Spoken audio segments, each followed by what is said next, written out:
EVM मुद्दे को लेकर कोर्ट का दरवाजा खटखटाएंगी कांग्रेस। कांग्रेस का वरिष्ठ नेता और राज्यसभा सांसद विवेक तन्खा का बड़ा बयान सामने आया है। जबलपुर में उन्होंने चुनावी नतीजों की पारदर्शिता पर सवाल खड़े किए हैं। उन्होंने कहा है कि ईवीएम मुद्दे को लेकर कांग्रेस के पास अदालत का दरवाजा खटखटाने का रास्ता खुला हुआ है। चुनाव में पारदर्शिता के मुद्दे को लेकर संसद, कोर्ट, चुनाव और जनता के बीच जाने के लिए कांग्रेस के पास रास्ते खुले हुए हैं। उन्होंने आरोप लगाया है कि चुनाव में जो पारदर्शिता होनी चाहिए वो नहीं दिखी।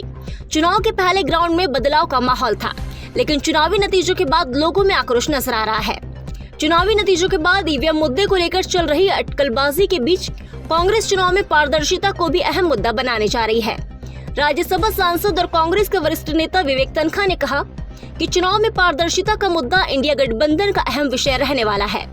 उन्होंने कहा है कि विपक्ष के अस्तित्व के लिए जरूरी है कि सब मिलकर लड़ाई लड़े।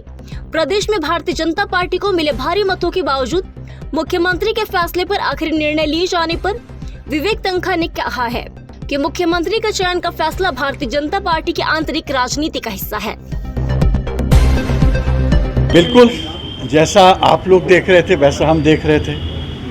ग्राउंड में एक बदलाव का वातावरण था, मगर वो वोट में ट्रांसलेट नहीं हुआ। बड़ा आश्चर्यजनक है। मैं आज जब जबलपुर पहुंचा तो मुझसे तमाम कैंडिडेट्स भी मिलने आए, तमाम कांग्रेस के लीडर्स भी मिलने आए। मैं तो बड़ा आक्रोश देख रहा हूं लोगों में। लोग में गुस्सा है।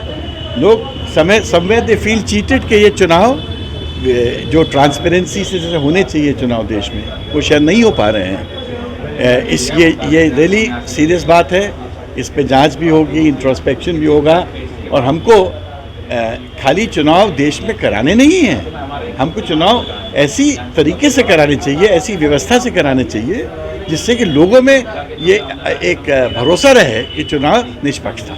सर, 2 राज्यों में ऑलरेडी सरकार थी, वो चली गई। मध्य प्रदेश में आप बोल रहे थे नहीं आई, तो दिल्ली में इस बात को लेकर चर्चा आप लोग की भी हुई होगी। क्या कुछ निष्कर्ष निकला है? नहीं, मेरी अलग से कोई चर्चा नहीं हुई।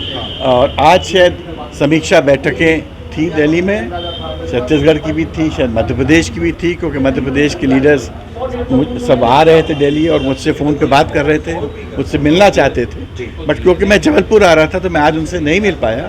कल वो लोग मुझसे मिलेंगे। सर, ट्रांसपेरेंसी का इशू आपने कहा है, आपको क्या लगता है कि कहाँ गफलत की गई है? अगर देखिए, हम अपनी जांच पूरी कर लें, उसके बाद हम कॉन्क्रीट स्टेप्स और एक्शंस की बात करेंगे।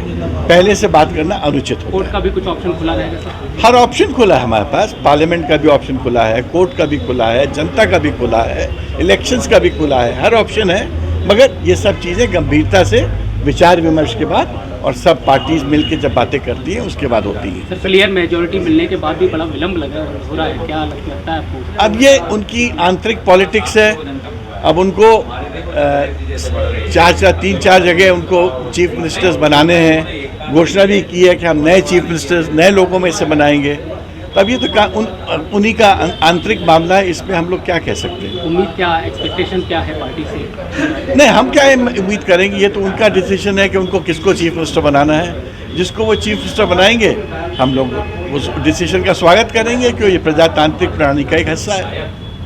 सर, 2 महीने बाद लोकसभा इलेक्शन आप जा रहे हैं, तो क्या इंडिया गठबंधन इस बात को लेकर आएगा कि ईवीएम से जिस तरह से अनएक्सपेक्टेड रिजल्ट ये मुद्दा रहेगा? क्या इंडिया गठबंधन? बिल्कुल, हर मुद्दा रहेगा। और इंडिया गठबंधन की मीटिंग्स का शुरुआत हो चुकी है।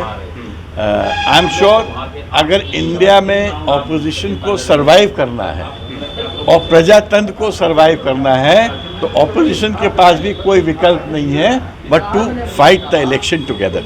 एक बात ये भी हो रही है अंदर खाने में कि इस तरह के नतीजे आना है तो फिर इलेक्शन से क्यों ना किया जाए, क्यों लोकसभा चुनाव? देखिए, मैंने कहा ना, ऑपोजिशन के पास सब विकल्प हैं। ये लोग आपस में बैठेंगे, लीडर्स बैठेंगे, विचार विमर्श करेंगे और फिर कुछ ठोस नतीजों में आएंगे। सर, जिलेवार लेवल पे देखा जाए तो 7 सीटें बीजेपी की आई है, 3 माइनस हो गई कांग्रेस की। तो क्या लगता है कि जिले की इकाई बदलने पर भी कोई विचार विमर्श होगा? कमलनाथ जी ने तक अभी तो देखिए, अभी इट इज़ टू अर्ली। समीक्षा हो रही है और किसी भी इतने बड़े अभियान के बाद कोई भी पार्टी एक समीक्षा करती है, फिर समीक्षा के बाद सुधार लाती है। और इसमें समय लगता है। बड़ा कंफ्यूजिंग है सर कमलनाथ जी के स्टेप को लेकर भी, कभी इस्तीफे का हल्ला उठता है, कभी कुछ, तो आप क्या कहना चाहेंगे? मैं इस पर कुछ टिप्पणी नहीं करना चाहता, ये व्यक्तिगत मामला है कमलनाथ जी और हाईकमान के बीच का, और मुझे इसकी पर्सनल जानकारी कुछ नहीं है। ठीक है, थैंक यू।